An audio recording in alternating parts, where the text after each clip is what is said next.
धन्यवाद हो कि उसने एक बार फिर से हम सबको मिलवाया है, इकट्ठा किया है, जमा किया है। और प्रभु का धन्यवाद हो। पिछली बार जब हम लोग मिले थे तो हम लोगों ने बात करी थी आश्चर्य कर्म के लिए उपवास करने के ऊपर लेकर के। उसी वचन में आगे हम लोग चलेंगे और प्रभु का धन्यवाद देंगे। और आज इसकी फास्टिंग की गाइडलाइंस में हम लोग चलेंगे, जो गाइडलाइंस या उपवास के विषय में जो हम चीजों को हम सोचते हैं या हमें कैसी फास्टिंग हो, किस तरह से और उत्तम इस चीज को किया जा सकता है, उपवास को किया जा सकता है। तो उस चीज पर आज हम मनन करेंगे, उपवास के दिशा निर्देशों पर हम ध्यान देंगे। और उपवास करने में अगर हम देखें, उपवास करने में सिर्फ भोजन का त्याग नहीं लगता है कि हम सिर्फ सोचें कि भोजन का त्याग करने से हो गया, हम पानी छोड़ दें तो उससे बात बन जाएगी। इन सब चीजों का सिर्फ इतना परमेश्वर नहीं मांगता कि मैं तुमको भूखा देखना चाहता हूँ या मैं तुमको प्यासा देखना चाहता हूँ। ये खुदा की योजना नहीं है अजीजों, कि हम सिर्फ भूखे रह करके या हमें प्यासा रख करके खुदा हमें कुछ हमको देना चाहता है।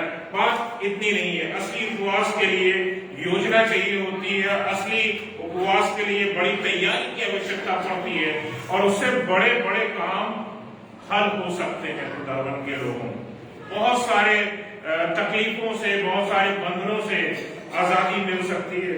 और आज हम कुछ ऐसी ही गाइडलाइंस को सीखेंगे। ये विषय गाइडलाइंस का विषय बड़ा है, तो इसको हम आगे अगली बार के संदेश में भी इसको हम आगे कंटिन्यू करेंगे। और आज के में भी हम लोग जो है हम लोग इस पर हम बातचीत करेंगे कि जो उपवास होता है उसकी योजना और तैयारी की आवश्यकता पड़ती है। सबसे अहम चीज योजना, हमें योजना बनानी आनी चाहिए, हमें उसकी तैयारी की आवश्यकता की जरूरत पड़ती है कि हम इसमें हम ध्यान रखें। इसमें आवश्यकता पड़ती है कि इच्छा अनुसार और संपूर्ण प्रतिबद्धता होनी चाहिए मनुष्य के अंदर, कि जो व्यक्ति फास्टिंग कर रहा है वो मन से करे, अपनी इच्छा के अनुसार करे। मेरे पापा ने बोल दिया, मेरी मम्मी ने बोल दिया, मेरे हस्बैंड ने बोल दिया, मेरी वाइफ ने बोल दिया रोजा रखो, नहीं। व्यक्ति की अपनी इच्छा उसमें शामिल होनी चाहिए। मेरे पापा ने बोला है, ठीक है, लेकिन उसमें आपकी इच्छा कैसी है? क्या अगर आप सिर्फ पापा के कहने पर, क्या सिर्फ आप मम्मी के कहने पर, क्या सिर्फ अपनी पत्नी के कहने पर फास्ट रख रहे हैं या पति के कहने पर फास्ट रख रही है, क्या इससे चीजें हल हो जाएंगी? अजीजों, जरूरत है, खुदा चाहता है कि चीजें इच्छा अनुसार हो, आपकी अपनी इच्छा के अनुसार हो। ठीक है, हमारा मन कहीं और लगा हुआ है और हम बिना मन के साथ में हम अपने रोजे को, अपने उपवास को रखें, तो खुदा ऐसा नहीं चाहता है। इसके लिए जरूरी है कि अगर हमें कुछ बड़ा हमें हासिल करना है, कुछ बड़ा मिरेकल हमें हासिल करना है, कुछ बड़ा हमें आश्चर्य कर्म को अपने जीवन में देखना है या लोगों के जीवन में हमें देखना है, तो इस चीज का हमें ध्यान रखना होना चाहिए कि हम इच्छा अनुसार हम अपने इस फास्टिंग के काम को करें। और अगर किसी व्यक्ति को हम फास्टिंग करते हुए तो अगर हम देखते हैं तो ध्यान में रखें, उसके लिए भी हम इन चीजों का हम ध्यान रखें कि व्यक्ति, जो भी व्यक्ति रख रहा है, इच्छा अनुसार रखे। अगर उसकी इच्छा उसमें शामिल नहीं है तो वो फास्टिंग आपकी अधूरी है, उपवास आपका अधूरा है, वो बेकार है, वो जाया है, वो जाया हो गया, वो बेकार हो गया, वो किसी काम का नहीं रहा। तो इस चीज का आपको ध्यान रखने की जरूरत है कि आपकी इच्छा के अनुसार होना चाहिए और संपूर्ण प्रतिबद्धता के साथ में होना चाहिए कि आप बिल्कुल प्रतिबद्ध होकर के, लगे होकर के आप इस चीज को करें और परमेश्वर को खोजें। बात सिर्फ ये नहीं है कि हमने खाना पीना हमने त्याग दिया और उसके बाद हम चुपचाप बैठ गए, वो वाला काम नहीं है। खुदा हमारे भूखे रहने से, हमारे प्यासे रहने से कुछ नहीं होता है। खुदा चाहता है कि हम उसकी खोज में लगे, हम दुनिया से अपने आप को काटें और खुदा के साथ अपने संबंध को और बेहतर बनाएं। तो खुदा चाहता है कि उसको खोजें। तो जब हम फास्टिंग करते हैं तो ट्राई कीजिए, this is the thing, very first thing that is required. वो सबसे पहली चीज है जो खुदा हमसे चाहता है कि हम इस चीज को ध्यान रखें कि हम खुदा को खोजें। उपवास में हम खुदा के साथ समय ज्यादा गुजारें। ठीक है ना। जब हम किसी के घर जाते हैं, किसी के परिवार में जाते हैं, तो हम क्या करते हैं, हम उनके साथ समय गुजारते हैं। हम तुरंत नहीं चल देते, 5-10 मिनट बैठ करके नहीं चल देते, हम उनको एक पूरा उचित समय देते हैं जो हमें लगता है कि शायद हमें बहुत जरूरी है कि हम उन लोगों के साथ दें। खुदा भी अजीजों चाहता है कि हम उसके साथ एक बड़ा समय गुजारें। खुदा भी समय मांगता है। वो खुदा जो खुदा है, वो खुदा जो हमारे घर का मुखिया है, जो हमारी जिंदगियों का मुखिया है, जो हमारी जिंदगियों को चलाता है, जो हमारा पिता है। ध्यान रखें कि हम उसको खोजें, हम उसके करीब रहें, हम परमेश्वर की खोज में रहें, हम परमेश्वर को ढूंढें। इसके लिए आप जो उपवास रखते हैं वो अधिक कार्य कर सकें।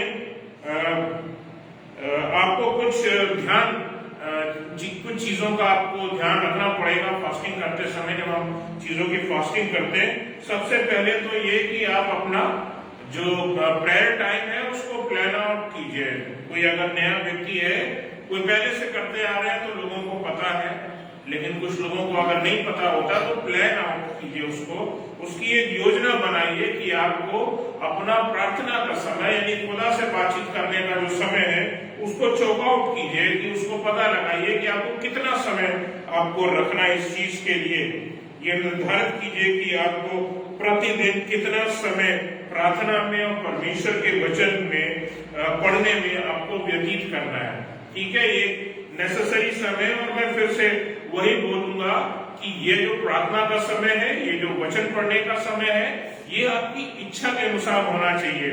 ये नहीं कि हमने समय बांध दिया है यार इसमें तो हमें करना ही करना है, और मन के को ऐसा नहीं है कि बोझ की तरह इसको मान करके चले। इसको अपनी इच्छा के अनुसार और खुशी से इस चीज को करें।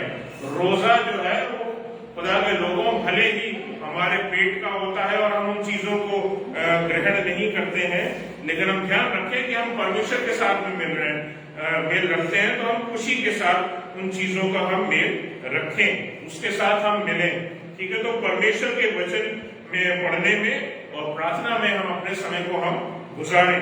ये बात निश्चित है कि कोई मनुष्य जो है वो सारे दिन 24 घंटा हम फास्टिंग में हम नहीं रह सकते। इतनी सामर्थ्य नहीं है कि हम पूरा समय हम मेडिटेशन में या वो बाइबल पढ़ने में हम पूरा दिन निकाल दें। इतना संभव नहीं है या पूरा दिन हम बैठ करके हम सिर्फ और सिर्फ प्रार्थना कर सकें। हमारी जिस्मों की इतनी सामर्थ्य नहीं है। ठीक है, it's not possible for the whole of the day, but plan out a particular time. एक समय को कुछ प्लान आउट कीजिए, बनाइए, रखिए कि इतना दिन का ये समय है, ये आधा घंटा है, ये 1 घंटा है, ये 2 घंटा है।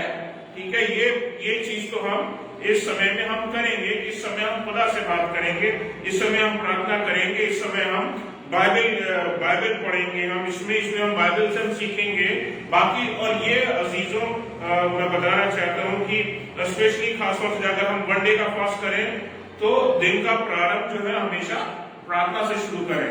कोई भी फास्टिंग जब शुरू हो तो प्रार्थना के साथ में शुरू हो। सब इस चीज का ध्यान रखें। और जैसे कि पिछली बार मैंने आप लोगों को बताया था कि जो फास्टिंग है यहूदियों में वो लोग शाम को शुरू करते हैं। It starts from the previous evening. ठीक है, खुदा ने जो दिन को जब बनाया तो शाम से शुरुआत हुई दिन की, पहले दुनिया के पहले दिन की। तो जिस तरह से अगर वो रखते हैं उसी तरह से अगर हम भी रखें तो और बेटर है कि जिस दिन से भी हमको शुरू करना है उससे एक शाम पहले से अगर हम शुरू करेंगे तो वो और बेटर होगा हमारे लिए, ये बेहतर होगा हमारे लिए। ठीक है, और इसमें हम ध्यान रखें कि एक दिन की इस फास्टिंग में दिन को प्रारंभ करें प्रार्थना से। दूसरी बात, शाम को भोजन ना करें। जब हम शाम को शुरू कर रहे हैं तो शाम को उसके बाद हम भोजन ना करें। और भोजन करने में जो समय लगे, वास्तव में जो लगता हो आपका दिन में सुबह, अगर मान लीजिए अगर आप नाश्ता कर रहे हैं, अगर वो आपको आधा घंटा लगता है, अगर आप दोपहर में खाना खा रहे हैं तो मान लीजिए आपको घंटा भर या सवा घंटा लग रहा है। तो इन चीजों का हम ध्यान रखें कि ये क्योंकि आप नहीं कर रहे हैं तो ये समय को आप खुदा को समर्पित कर सकते हैं। ये काम इन समयों में आप खुदा से प्रार्थना में समय गुजार सकते हैं। ये समय आप गुजार सकते हैं, परमेश्वर की आराधना में गुजार सकते हैं और ज्यादा समय खुदा के साथ संगति में रहने में व्यतीत कर सकते हैं। इसके अलावा आपकी अपनी रेगुलर जो टाइमिंग है प्रार्थना करने की, बाइबल पढ़ने की, वो इफेक्टेड नहीं होनी चाहिए, उनको नहीं छोड़ देना है। वो आप अपने नियत समय पर जैसे आप करते आ रहे हैं उसको अपने नियत समय पर रखना है। अजीजों, बात तो तभी है, मजा तो तभी है, आनंद तो तभी है कि जो हमने पहले किया है हम उसको भी ना छोड़ें और जो नई चीज है उसको भी हम ग्रहण करके चलें। ये रेगुलर डिवोटेड प्रेयर टाइम से अलग टाइम आपका होना चाहिए। इस चीज का आप हमेशा ध्यान रखें। सुबह नाश्ते का जो समय है शायद आप जैसे कि मैंने बताया आधा घंटा है। सुबह का सबसे बढ़िया समय होता है कि हम खुदा के साथ बातचीत में अपने समय को गुजारें। तो इस चीज को हम ध्यान में रखें कि हम जो पूरा वो समय है वो हम गुजारें प्रार्थना में, खुदा के साथ प्रार्थना में गुजारें। दोपहर को जो लंच होता है घंटे भर से या 1.5 घंटे का जैसे ही मैंने बताया, उसको भी इसी प्रकार से वचन को पढ़ने, आराधना करने में जो है आप गुजार सकते हैं, स्पेंड कर सकते हैं। God will be very happy to see this कि आप रेगुलर चीजों को भी कर रहे हैं और नई चीजों को भी आपने इसमें ग्रहण किया है। दूसरी बात, उपवास करने से पहले अपनी एक लिस्ट बना लें, काल्पनिक सूची बना लें कि किन किन चीजों का आपको ध्यान करना है, आपको किन चीजों पर उपवास करना है। ठीक है, जब उपवास और प्रार्थना करते हैं तो भोजन को भी त्यागते हैं ताकि बॉडी जो है आपकी डिसिप्लिन में है। लोगों की बॉडी डिसिप्लिन में नहीं आती, लोगों की जो बॉडी होती है उसमें बहुत सारी प्रॉब्लम्स आ जाती है। किसी को गैस्ट्रिक ट्रबल होती है, किसी को कोई प्रॉब्लम होती है, कुछ प्रॉब्लम होती है। तो जब हम फास्टिंग कर रहे होते हैं तो इस पूरी बॉडी में, जिस्म में भी बड़ा बदलाव होता है, उसमें भी एक डिसिप्लिन आता है। और इस चीज पर हम ध्यान रखें, हम अपने विचारों और हम अपने एटीट्यूड यानी रवैये में भी हम अपने इस समय में हम बदलाव लेकर के आए। हम रोजा रखें, हम फास्टिंग करें और बाहर जाकर के अगर हम किसी से हम झगड़ा करें, किसी के साथ में हम गाली गलौज करें तो अजीजों में बता रहा हूँ, या हम कुछ भी बुरा भला बोले तो हमारा रोजा रखना बेकार हो गया अजीजों। इसलिए इस चीज का ध्यान रखिए कि आपके विचार शुद्ध हों, आपके विचार पवित्र हों, आपके विचार अच्छे होने चाहिए, आपका एटीट्यूड रवैया जो है लोगों के साथ में मधुर होना चाहिए, मीठा होना चाहिए और ऐसे ही चलना चाहिए। अपने जीवन के सभी पहलुओं से प्रभु यीशु मसीह के सभी चीजों को डिसिप्लिन में लेकर के आना है। ठीक है, यीशु आपके जिस्म में, आपके आत्मा में, आपकी लाइफ में यीशु मसीह का डिसिप्लिन दिखाई दे। इन रोजों के समयों में वो डिसिप्लिन आपके लाइफ में दिखाई दे। खुदा चाहता वो डिसिप्लिन होना चाहिए हमारे जीवन में। अपने जीवन को पापों और दुर्बलताओं की सूची बना लें। दोषों, आपके अंदर जो भी दोष पाए जाते हैं उनकी एक सूची बना लें, एक लिस्ट बना लें। बड़ा कठिन काम है अजीजों ये काम करना, लेकिन जरूरी है कि अगर हमें अपने जिंदगी से वो तमाम चीजें अगर हमें निकालनी है जो हमको कमजोर बनाती हैं, जो हमें दुर्बल बनाती हैं, जो हमें पापी बनाती हैं, जो हमें दोषी ठहराती हैं खुदा के सामने, उनकी एक लिस्ट बना लें। क्योंकि जब तक आप इनको अपनी जिंदगी से निकाल के नहीं फेंक देंगे, मैं आपको बता रहा हूं कि उस आपके लिए चीजें अधूरी ही हैं। आप पता नहीं कितने सारे बंधनों में आप फंसे हुए हैं। इस चीज का आपको ध्यान रखना है। परमेश्वर के सम्मुख लेकर के उस लिस्ट को लेकर के जाएं और प्रभु यीशु से मांगे कि आपको पवित्र करे और आपको उन तमाम पापों से और दुर्बलताओं से जो है वो आपको छुटकारा दे आपको। ठीक है, तो इस चीज पर ध्यान रखना है। और एक वचन एक जगह हम लोग चलेंगे, निकालेंगे पहला कुरिन्थियों 10वां अध्याय और उसकी 13वीं आयत में हम लोग चलेंगे। पहला कुरिन्थियों 10वां अध्याय उसकी 13वीं आयत। यहाँ पर एक खास चीज लिखी है जिसको मैं चाहता हूं कि हम लोग पढ़ें और ध्यान दें कि इसमें क्या खुदा हमको समझाना चाहता है। तुम किसी ऐसी परीक्षा में नहीं पड़े जी, जो मनुष्य के सहने से बाहर है। लिखा है कि तुम किसी ऐसी परीक्षा में नहीं पड़े जो मनुष्य के सहने से बाहर है। अजीजों, जो भी हम पर क्लेश और दुख और पीड़ाएं आती हैं वो ऐसी परीक्षाएं हैं जो मनुष्य के सहने के योग्य हैं। आप बोलेंगे भैया आप नहीं जानते हमारे सिर पर कौन सा दर्द है, हमारे जीवन में कौन सी तकलीफ है। लेकिन मैं अजीजों में बताना चाहता हूँ कि जो दुख आप पर गुजरा है वो इस दुनिया में से पहले न जाने और कितने लोगों पर वो गुजर चुका है। तो आप ऐसी ही दुख और क्लेश को सह रहे हैं जो कहीं ना कहीं औरों ने भी सही है, और खुदा इस चीज का ध्यान रखता है कि वो आपके सहने से बाहर ना हो। आगे पढ़ते हैं। परमेश्वर सच्चा है और वो तुम्हें सामर्थ से बाहर परीक्षा में ना पड़ने देगा। ये खुदा का बड़ा हाथ, जलाली हाथ, मजबूत हाथ, सामर्थी हाथ हमारे साथ रहता है। खुदा उनके लोगों जब हम गिर भी जाते हैं, परीक्षाओं में हम गिर भी जाते हैं, अधूरे साबित होते हैं, तब परमेश्वर सच्चा है और वही परमेश्वर हमको सामर्थ्य से बाहर परीक्षा में पढ़ने हमको नहीं देता है, वो हमको बचाता है। और आगे लिखा है वरन, उसमें लिखा है वरन परीक्षा के साथ साथ निकास भी देगा। ठीक है, परीक्षा में अगर हम गए तो कोई दिक्कत नहीं है, खुदा हमारे साथ उस परीक्षा में मौजूद है और उसके साथ साथ निकास भी देता है ताकि तुम सह सको। बाइबल में लिखा है कि ताकि तुम सह सको। सह सकने के बाद हमारे ऊपर कोई भी आफत आज तक नहीं आई है अजीजों। बड़ी से बड़ी आई होगी, आप बहुत गमगीन हुए होंगे, आप बहुत दुखी हुए होंगे, बहुत टूट गए होंगे, बिल्कुल बिखर गए होंगे, लेकिन ऐसी कोई शक्ति, ऐसा कोई दुख और क्लेश नहीं आया जो कहीं ना कहीं किसी इस दुनिया में किसी और मनुष्य के ऊपर ना आया हो। ऐसा नहीं है। शायद जो लोग आपसे संबंधित होंगे शायद उनके जीवन में ऐसा क्लेश ना आया हो, लेकिन संसार में जितने भी मनुष्य हैं उनमें से सभी में किसी न किसी के ऊपर वो क्लेश जरूर आया। इससे पहले की 1 से लेकर 12 आयत के बीच में मैं पढ़वाना नहीं चाहूंगा। यहाँ पर चेतावनियां दी हैं, बहुत सारी चेतावनियां दी हैं यहाँ पर, इनको आप पढ़ सकते हैं और उनका पालन हमें करना है। ठीक है, अगर हम रोजों को रखना चाहते हैं तो पालन करना जरूरी है और हमें इन चीजों का पालन करना है। और ये पद जो हमने अभी 13वां अभी हम लोगों ने पद पढ़ा है, ये हमको उन सभी परीक्षाओं में सहायता करने में और परमेश्वर की अनंत सुरक्षा का हमें आश्वासन देता है, हमें गाइडेंस देता है कि खुदा हमारे साथ है। अजीजों, बड़ी से बड़ी परीक्षा में हमारा परमेश्वर हमारे साथ खड़ा है, ये सबसे बड़ा आश्वासन खुदा का है। और यदि कोई मनुष्य निरंतर शर्तों का पालन नहीं करेगा तो पतित होने से, गिरने से कोई उसको बचा नहीं सकता। अजीजों, तो हमें ध्यान रखना है कि जो शर्तें या जो बातें इस 1 आयत के से लेकर 12 आयत के बीच में लिखी गई हैं, इन सबको हमें फॉलो करना है अपने जीवन में।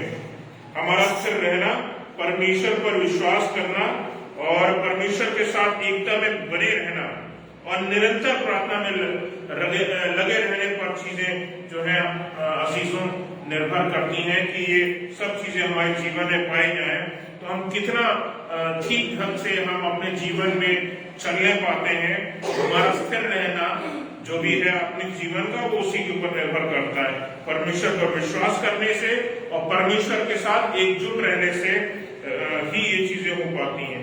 बड़े से बड़ा पवित्र जन भी जो इस दुनिया का है वो तभी खड़ा रह सकता है जब तक उसने अपने आप को परमेश्वर के ऊपर निर्भर नहीं कर दिया है। अगर आप परमेश्वर के ऊपर निर्भर नहीं है तो मैं बता रहा हूं कि सारी चीजें आपके लिए बिखर जाएंगी और आप दोबारा खड़े नहीं हो सकते। इसलिए अपने विश्वास को प्रभु परमेश्वर के ऊपर विश्वास रखना जरूरी है। और सुसमाचार में जो बातें लिखी गई हैं, परमेश्वर के वचन में जो बातें लिखी गई हैं, उनका पालन करना हमें बहुत जरूरी है अजीजों, कि हम उन सभी चीजों का पालन कर सकें। जो व्यक्ति अगर इन बातों का पालन नहीं करेगा, इन शर्तों का पालन नहीं करेगा, परमेश्वर के वचन की दी गई बातों को तुच्छ जानेगा, मैं बताना चाहता हूं कि मृत्यु और अनंत उसके लिए निश्चित तौर पर रखा है। आप इसीलिए परमेश्वर के वचन को थरथराते हुए अपने जीवन में एक्सेप्ट कीजिए, उसको फॉलो कीजिए। गलतियां सबसे होती हैं, गुनाह सबसे होता है, हम सब पापी हैं अजीजों, हम सब ने अपने जीवन में पाप किया है।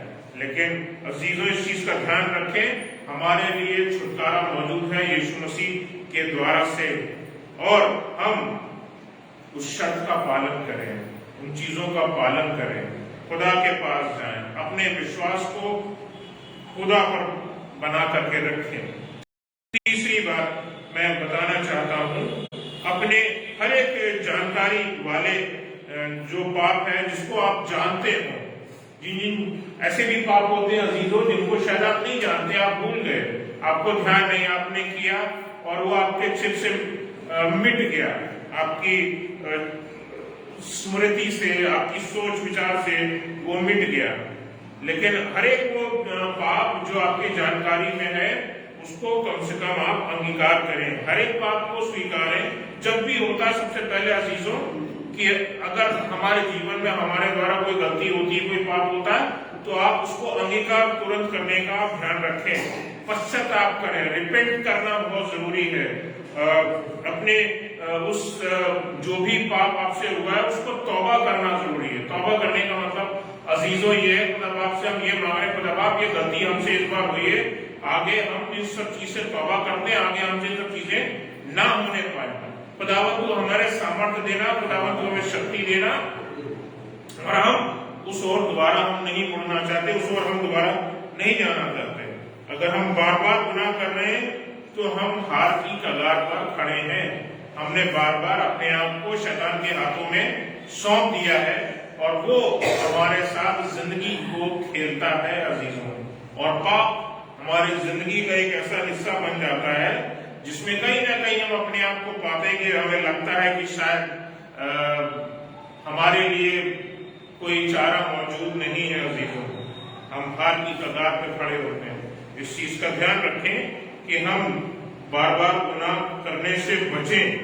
अपने जब भी पाप होता है उसका तुरंत अंगीकार करें, खुदा के सामने जाएं, तौबा करें, दोबारा उस राह पर, उन चीजों पर ना जाएं, क्योंकि शैतान उन जगहों पर आपके लिए उसने बड़े बड़े जाल बिछाए हैं। और जब वो जाल बिछाता है तो वो छोटा मोटा जाल नहीं बिछाता, आपके लिए क्लेशों का एक बड़ा जाल बिछाता है। हालांकि सामर्थी है हमारा परमेश्वर जो हमें उस जाल से छुड़ाता है। और जैसा परमेश्वर के वचन में हमने पढ़ा कि वो हमें सामर्थ्य से भरा हमको परीक्षा में नहीं पढ़ने देता, वरन परमेश्वर जो है हमें परीक्षा के साथ में निकास भी हमें देता है कि हम उस परीक्षा से बाहर आ जाए। चाहूंगा कि एक जगह हम वचन निकाल करके पढ़ेंगे, पहला यूहन्ना पहला अध्याय और उसकी 7वीं आयत में हम लोग पढ़ेंगे। यहाँ पर कुछ बात लिखी है जो जरूरी है, मैं चाहता हूँ पढ़ दें हम सब। पहला यूहन्ना पहला अध्याय और उसकी 7वीं आयत। पर यदि जैसा वो ज्योति में है जी, वैसे ही हम भी ज्योति में चलें। जैसा परमेश्वर जैसा प्रभु यीशु मसीह ज्योति में उसने अपना रह करके मनुष्य के तौर पर अपने जीवन को उसने जिया, एज अ ह्यूमन बीइंग उसने अपने दिनों को गुजारा, वैसे ही खुदावंद यीशु मसीह चाहते हैं हमसे कि हम भी उसी प्रकार के जीवन को जिए। खुदा चाहता है हम वैसे ही जीवन को जिए। और आगे पढ़ दें। तो एक दूसरे से सहभागिता रखते हैं। और जब हम ऐसा करते हैं, जब हम ज्योति में चलते हैं तो हम सहभागिता रखते हैं, एक दूसरे के साथ में मेल रखते हैं। और उसके पुत्र यीशु का लहू हमें सब पापों से शुद्ध करता है। ये प्रभु यीशु मसीह का लहू जो है वो हमें सब पापों से छुटकारा देता है। हमें कुछ कहीं और जाने की जरूरत नहीं है, हमें सिर्फ और सिर्फ यीशु मसीह के पास आने की जरूरत है अजीजों। और वो प्रभु यीशु मसीह हमें हमारे पापों से शुद्ध करने की सामर्थ रखता है। वो यीशु मसीह का लहू हमारे पापों से हमें शुद्ध करने की सामर्थ रखता है। इसकी नवी आयत को पढ़ दें आगे। यदि हम अपने पापों को मान लें जी, तो वो हमारे पापों को क्षमा करने और हमें सब अधर्म से शुद्ध करने में विश्वास योग्य और धर्मी है। लिखा है कि यदि हम अपने पापों को मान लें तो वे हमारे पापों को माफ करने में, क्षमा करने में और हर एक प्रकार का धर्म, लिखा है सब अधर्म से शुद्ध करने में विश्वास योग्य है और धर्मी है। वो हर एक प्रकार का जो पाप है, हर एक प्रकार का जो धर्म का काम हमसे हुआ है, उन सब चीजों से हमें छुटकारा दे सकता है और हमें शुद्ध कर सकता है, हमें पवित्र कर सकता है। और वो प्रभु यीशु मसीह विश्वास योग्य है और धर्मी है अजीजों। अब चौथी बात पे मैं चलूंगा और चौथी बात यह है कि एंगेज इन आइडेंटिफिकेशनल रिपेंटेंस, यानी पहचाने गए पाप का पश्चाताप करना। अब ये पहचाना गया पाप कौन सा नए किस्म का पाप है अजीजों, ऐसा है कि हमको नहीं पता होता कि ये पाप हमारे हैं किसके। कई बार मनुष्य अपनी जिंदगी में दुख भोग रहा होता है किसी और के कारण से, किसी और के कारण से दुख भोग रहा होता है। इट मीन्स इसका मतलब यही है कि जो कन्फेशंस जो है पापों का, जो जैसे हमारे राष्ट्र का है या हमारी कलीसिया का है, उसको भविष्य में आ रहे लोग जो होते हैं वो झेल रहे होते हैं। तो confessing the sins of our nation and church, इसका मतलब ये है कि हम अपने राष्ट्र के जो पाप हैं, राष्ट्र भी पाप करता है, उसमें राष्ट्र का राजा होता है या राष्ट्र के नेता होते हैं, उनसे बहुत सारी गलतियां और बहुत सारे पाप होते हैं अजीजों। और इसी प्रकार से कलीसिया है, कलीसिया में भी जो अगुए होते हैं उनसे भी गलतियां होती हैं, उनसे भी पाप होते हैं। और ये पाप इतने बड़े होते हैं कि आने वाली जो कलीसिया है, जो चर्च में नए लोग होते हैं, उनको भी दुख और क्लेश मिलता है। तो अजीजों इस चीज का हम ध्यान में रखें कि ये चीजें हमसे ना हो और हमें उनके पापों का जिनका हम ज्ञान भी नहीं है कि उन्होंने कौन सा पाप किया, उनकी गलती कौन सी है जो आए और कभी मर के शायद खत्म भी हो गए, आपको पता भी नहीं है, आप उनके पापों के दुख को झेल रहे होते हैं। वो कलीसिया वो दुख झेल रही होती है। परमेश्वर का क्रोध कलीसिया पर बना होता है, परमेश्वर का क्रोध देश पर बना होता है, परमेश्वर का क्रोध प्रदेश पर बना होता है, परमेश्वर का क्रोध किसी खास शहर पर बना होता है। कुछ वैसे ही जैसे सदोम और अमोरा पे अजीजों पड़ा रहा, लोगों का जो पाप था वो इतना बढ़ गया था, पीढ़ियों से वहां पर वो पाप करते आ रहे थे। खुदा बाप माफ कर रहा था, लेकिन खुदा बाप ने सोच लिया भैया अब तो ऑफ हो चुकी है, अब मुझे यहाँ इन शहरों को तबाह करना है, मुझे इन शहरों को बर्बाद करे बिना बात बनेगी नहीं, मुझे इन लोगों को खत्म करना है। और आग और गंधक गिरा करके परमेश्वर ने जो है उस जगह को तबाह कर दिया और आज तक वो जगह दोबारा बसाई नहीं जा सकी है और वो अभी भी वैसे ही है। बताना चाहते हैं ये भयानक चीज है अजीजों, और इसमें उन लोगों का पाप कन्फेस करना है जो हमसे पहले कलीसिया में आए या पैदा हुए, या हमारे देश में भी जो हमसे पहले पैदा हुए हैं। आपको नहीं पता वो कौन थे, कौन लोग थे, ठीक है। टेक्निकली अगर हम बिब्लिकली अगर हम इस चीज को अगर हम देखें तो परमेश्वर उन्हीं लोगों के पाप क्षमा करता है और उसी पाप को क्षमा करेगा जो व्यक्ति ने खुद किए हैं। और अगर उसका अंगीकार हम खुद करेंगे तो बिब्लिकली खुदा हमें उसी पाप की क्षमा देगा, ठीक है। हम अपने पापों को मान लेते हैं तो तरीका यही है कि खुदा हमको उन सब चीजों की माफी दे देता है अगर हम उन गुनाहों को हम कबूल कर लेते हैं। लेकिन उन गुनाहों को कौन कबूल करेगा अजीजों? जो लोग मर के खत्म हो गए, उन्होंने जो पाप किए और वो मर के खत्म हो गए, उनका दुख, उनका क्लेश उनकी आने वाली पीढ़ियों और समाज पर पड़ता है अजीजों। ये बहुत ही बड़ा दुख का विषय है और इस चीज को हमें जानना जरूरी है।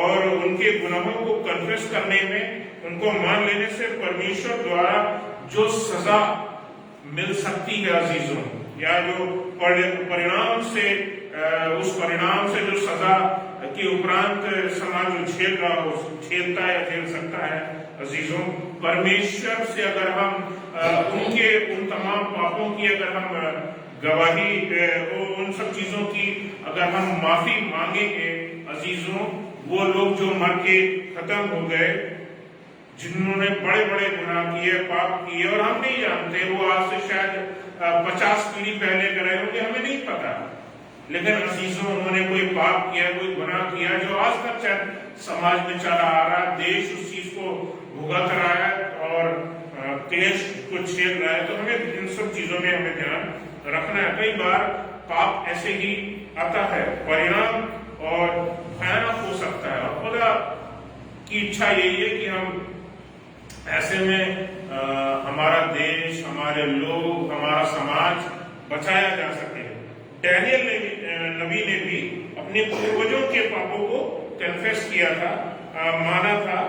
और हम निकालेंगे एक जगह डैनियल 9 अध्याय और उसकी 3 से 5 आयत के बीच में हम लोग पढ़ेंगे। डैनियल 9 अध्याय 3 से 5 आयत के बीच में मैं आपको बता रहा था कि डैनियल ने अपने पूर्वजों के पापों को कन्फेस किया था और या जिसके कारण इजराइलियों पर वो इजरायली लोग बाबुल की बड़ी बंधुआई में गए थे और बड़े दुख और क्लेश में गए थे और क्लेश को झेल रहे थे।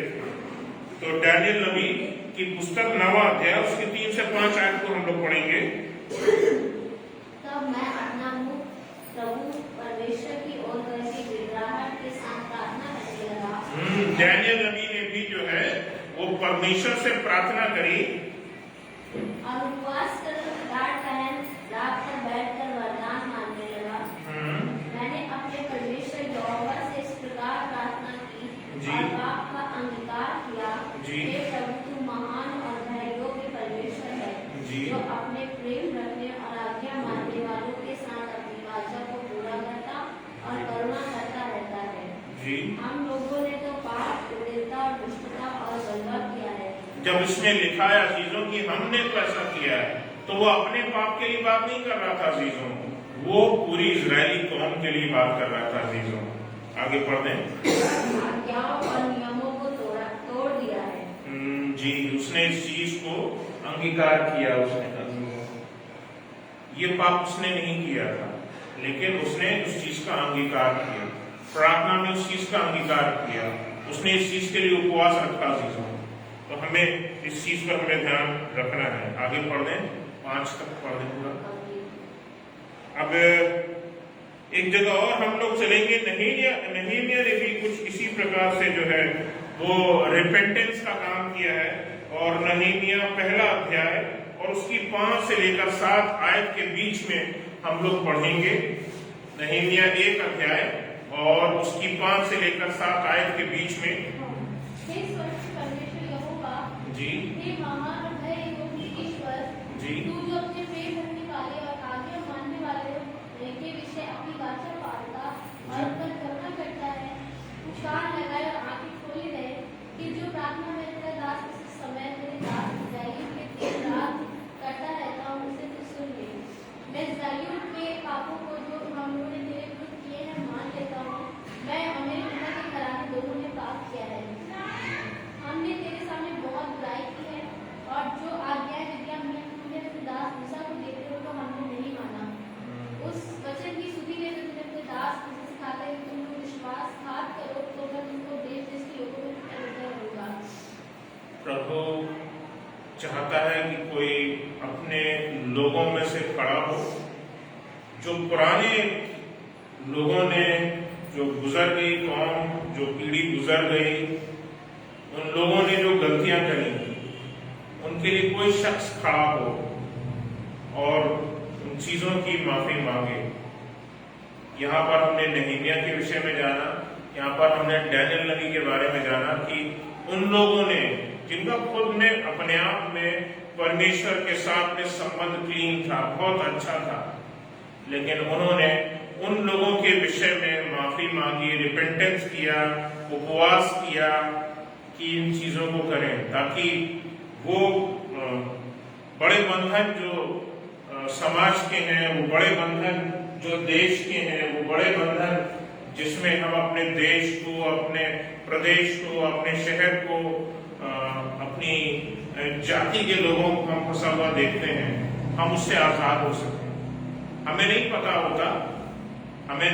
होता, लेकिन हमें अजीजों, हम उस दुख को, उस परमेश्वर के द्वारा भेजे गए क्लेश को हम झेल रहे होते हैं। बंधुआई में जाना किसको पसंद है अजीजों? लेकिन ये डैनियल नबी की प्रार्थनाओं के द्वारा उससे बड़ा काम हुआ कि वो कौम जो है आगे चल करके आजाद होने पाई और खुदाबाद ने इजरायलियों को फिर से जयवंत किया और उनको आजाद किया। बड़ा काम हो सकता है, बड़ा काम। आपको अंदाजा नहीं लगता कि एक अकेले व्यक्ति क्या कर सकता है, या 2-4 लोग मिलकर के कलीसिया में क्या कर सकते हैं? क्या ये देश को बदल सकते हैं? क्या ये प्रदेश की स्थिति को बदल सकते हैं? क्या ये शहर की स्थिति को बदल सकते हैं? अजीजों, खुदाई से बहुत कुछ हो सकता है। जरूरी है कि आप अपनी उन जिम्मेदारियों को पहचाने जो गाइडलाइंस आज बताई हैं। खुदा के लोगों, उस पर मनन कीजिएगा, उसको फॉलो करने की अपनी लाइफ में कोशिश कीजिएगा, उस पर चलने की कोशिश कीजिएगा। और मैं बता रहा हूं कि you will find wonderful results, और वो मिरेकल्स, वो अद्भुत काम, वो आश्चर्य के काम जो अभी तक आपने देखे नहीं है अपने समाज में, आप उन बड़े चीजों को देखने वाले हो सकेंगे। वो शायद आपकी सोच और समझ से परे हैं चीजें, but miracles do happen, and miracles do happen in the name of the Lord. परमेश्वर के द्वारा से वो असंभव लगने वाली चीजें होने पाती हैं। सरकारें बनाई जाती हैं, सरकारें गिराई जाती हैं, लेकिन खुदावर के लोगों, आप जानते हैं कि जब हम अपने घुटनों पर जाते हैं, जब हम अपने प्रभु से पुकारते हैं, चीजें बदल जाती हैं, सब कुछ बदल जाता है, पूरा सिनेरियो बदल जाता है। लोगों को समझ में नहीं आता हुआ क्या, लेकिन चीजें बदल जाती हैं चीजों, क्योंकि हमारा खुदा काम कर रहा होता है। हमने प्रार्थना करी होती है, हमने उपवास किया होता है, लेकिन काम हमारा खुदा कर रहा होता है। और वो जिस लेवल पर काम करता है वो बहुतायत से बहुत बहुत अद्भुत होता है, और वो एक बड़ा आश्चर्य कर्म होता है। और एक छोटी सी चीज के द्वारा से, एक फास्टिंग जो ढंग से करी गई होती है, उसके द्वारा से, नियम से अगर हम युद्ध को लड़ेंगे तो युद्ध को जीत भी सकते हैं। इस चीज का हमेशा ध्यान रखें। आइए प्रार्थना करें।